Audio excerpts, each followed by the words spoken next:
Coutinho fora, Tietê e Puma Rodrigues. Os três jogadores não foram relacionados para a partida do Vasco contra o Ceará. Então como que o Fábio Carille vai escalar o time do Vasco? Será novamente um time reserva? Será que ele vai com um time mesclado, time titular? É isso que eu vou te mostrar no vídeo de hoje. E bom, seguindo a lógica do trabalho do técnico Fábio Carille, devemos ter um time do Vasco com algumas mudanças para esse jogo diante do Ceará no Castelão, que é um jogo extremamente difícil. Eu acredito que o Vasco vai com Léo Jardim no gol. Na lateral direita será mantido Paulo Henrique, isso com certeza, já que o Puma não foi relacionado. Puma foi liberado para ver o nascimento do seu filho e não vai estar com o grupo do Vasco para essa partida diante do Ceará. Ele não tem nenhum problema físico, não tem nenhum problema de lesão, apenas foi liberado para ver seu filho nascer e depois estará novamente de volta aos relacionados do Vasco para o jogo do final de semana diante do Flamengo. A dupla de zaga do Vasco será a mesma, com João Vitor e Lucas Freitas. O Maurício Lemos segue fora dos relacionados. A expectativa é que o Maurício Lemos tenha o seu retorno para o clássico diante do Flamengo, mas o Lucas Freitas é um zagueiro que eu confio, é um zagueiro que eu gosto do futebol dele. Às vezes dá alguns erros, mas qual jogador que não erra, mas não é um jogador que, sabe, me passa uma desconfiança. Vai jogar o Lucas Freitas, vai fazer uma bobagem na zaga? Não, ele é um zagueiro confiável. Ele e João Vitor serão novamente a zaga titular do Vasco. Na lateral esquerda, o Vasco terá novamente o Lucas Piton no seu time titular. Lucas Piton que voltou a crescer de produção nesses últimos jogos, voltou a ser importante, principalmente se associando muito com o Nuno, com o Coutinho, com o Hugo Moura jogando por ali. Cresceu demais o futebol do Lucas Piton. A dupla de volantes do Vasco deve ser Hugo Moura e Jair para esse jogo. Seguindo a lógica do trabalho do técnico Fábio Carille, Hugo Moura é titular absoluto. Apesar do gol contra do Hugo Moura marcado diante do Sport, é um jogador que fez um bom jogo. Você não pode analisar o jogador somente por um lance, você tem que analisar a partida dele como um todo. Deu azar, foi cortar, a bola entrou no gol, acontece, é do futebol, mas o Hugo Moura é um dos pilares mais importantes desse meio de campo do Vasco para dar liberdade para os jogadores de frente. O Hugo Moura está vivendo um bom momento.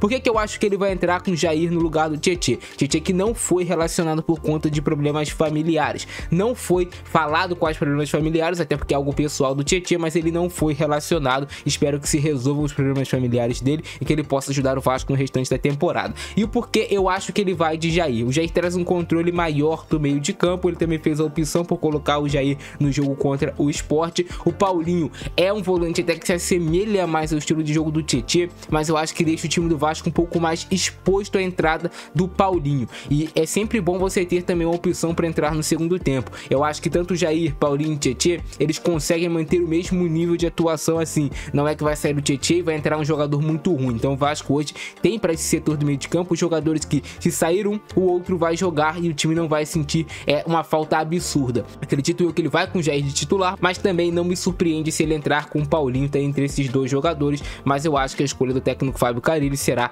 de Jair.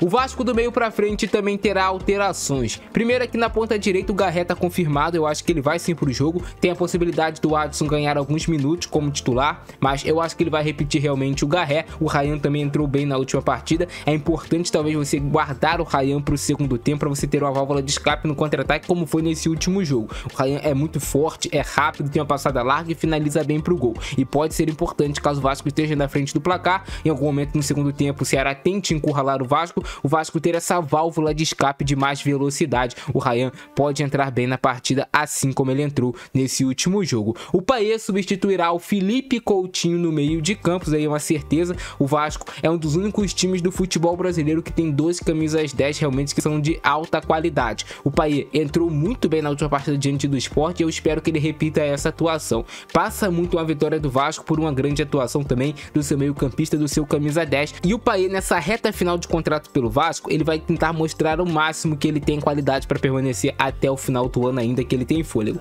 Visualmente o Payet tá fininho, cara. O Payet tá bem fisicamente. Se ele conseguir encaixar a parte técnica, pode sim ser um jogador para se manter no elenco do Vasco. É claro, depende também dele aceitar uma redução salarial e entender a realidade do clube atualmente. O Nuno Moreira será o titular na meia esquerda do Vasco. Eu não acredito que o Fábio Carille vá poupar o Nuno Moreira. Eu iniciaria com o Nuno Moreira esse jogo. Por exemplo, ele pode ter a possibilidade de tentar colocar o Ryan aqui na ponta, ou colocar o Adson também nessa outra ponta, já que os dois jogadores jogam dos dois lados do campo. Mas o Nuno é importantíssimo para o controle de bola do Vasco, ainda mais sem o Coutinho. Precisam ter jogadores do Vasco que mantenham essa posse de bola no ataque ofensiva para dialogar também com o Payet. Não adianta você colocar, por exemplo, aqui o Lloyd, que é um jogador de mais velocidade, qualidade e tirar um cara que pode dialogar com o Payet. E no comando de ataque o Verratti também está confirmado para ser titular absoluto. Então o Vasco vai com essa formação: Léo Jardim, Paulo Henrique, João Vitor, Lucas Freitas, Lucas Piton, Hugo Moura e Jair ou Paulinho, Garré, Payet, Nuno Moreira e Verratti. Esse deve ser o time do Vasco para enfrentar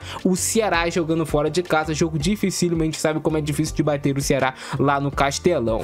Em todos os confrontos de Vasco versus Ceará válidos pela Série A do Campeonato Brasileiro, o Vasco tem 8 vitórias sobre o Ceará, 4 empates, e o Ceará só venceu o Vasco 2 vezes nessa competição. Então o retrospecto do Vasco é muito positivo, jogando em São Januário, jogando no Maracanã ou jogando no Castelão, em qualquer estádio. O Vasco tem um ótimo retrospecto diante do Ceará, só perdeu 2 vezes para a equipe nordestina. Então o Vasco tem esse retrospecto positivo. O Ceará tem como seu principal jogador o Pedro Raul, que é o seu artilheiro com 2 gols marcados no Campeonato Brasileiro, enquanto o artilheiro do Vasco é o Verratti com 3 gols marcados no Campeonato Brasileiro. É ficar esperto sim com o Pedro Raul, que é um jogador que tá vivendo um momento iluminado com a camisa do Ceará, precisa ter uma marcação realmente ali forte dos zagueiros do Vasco. A escalação do Ceará para esse jogo deve ser com Bruno Ferreira, goleiro, no gol, Fabiano Souza na lateral direita, Marlon e William Machado na zaga. Na lateral esquerda devemos ter o Rafael Ramos, no meio de campo o Dieguinho junto com o Fernando Sobral. O trio de meias do Ceará fica com Antônio Galeano mais aberto pela meia direita, Lourenço sendo esse camisa 10 mais armador, junto com o Johan jogando um pouquinho mais aberto pelo lado esquerdo, e o Pedro Raul no comando de ataque. No papel, o time do Vasco é bem superior ao Ceará, mas a gente sabe que no Campeonato Brasileiro todos os jogos são difíceis. Não tem jogo fácil no Brasileirão e o Vasco precisa levar esse jogo com seriedade, colocando a força máxima que tem à disposição. Esse time que eu falei para vocês do Vasco é um time que tem condições de ir lá no Castelão e de buscar os 3 pontos. Se não der para sair com os 3 pontos, que o Vasco saia pelo menos com 1 ponto jogando fora de casa, mas o ideal é o Vasco sair com os 3 pontos, faz 9 pontos em 4 jogos de Campeonato Brasileiro. E também vai muito maior e mais confiante para o clássico diante do Flamengo no final de semana, que é um jogo que tem uma rivalidade especial entre os dois times. Beleza? Meu palpite para esse jogo é de 2-1 Vasco, jogo suado, sofrido, mas que o Vasco vai sair do Castelão com essa vitória. Comenta aqui embaixo seu palpite também e me diga o que você acha desses desfalques que o Vasco terá. Felipe Coutinho poupado por controle de carga, Maurício Lemos ainda se recuperando de lesão, Puma Rodrigues liberado para ver o nascimento do seu filho e o Tietê com problemas pessoais. O Vasco tem 4 desfalques importantes para esse jogo, mas o elenco do Vasco eu acho que ainda consegue preencher bem essas lacunas. O desfalque mais sentido com certeza é do Felipe Coutinho, é torcer para que o Payet esteja em uma noite inspirada para ajudar o Cruz Maltino. Beleza? Deixa o like, se inscreve no canal, ativa o sininho para você não perder nada que eu publicar. Lembrando a você, está rolando a nossa ação premiada, no qual você pode levar para casa 10 mil reais em prêmios por apenas 70 centavos. 70 centavos você não faz nada hoje em dia, mas você pode levar esse super prêmio. Além de você poder tirar uma das nossas cotas premiadas no valor de 200 reais por apenas 70 centavos,